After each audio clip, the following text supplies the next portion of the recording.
How to create an Instagram page for business. Hey guys, welcome back to the channel.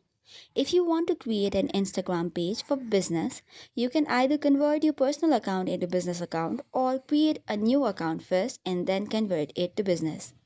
First of all, open Instagram, then tap on your profile on the bottom right, then tap on the three horizontal lines on the top right corner.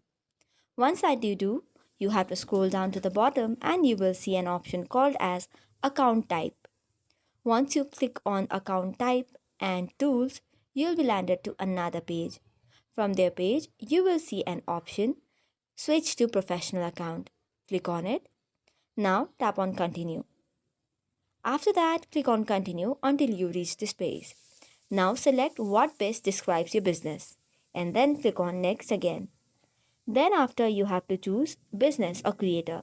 Choose on business and tap on next. Now you can give in your credentials and the contact info. It could mean the business email address and phone number. After that, you can log in with your Facebook as well.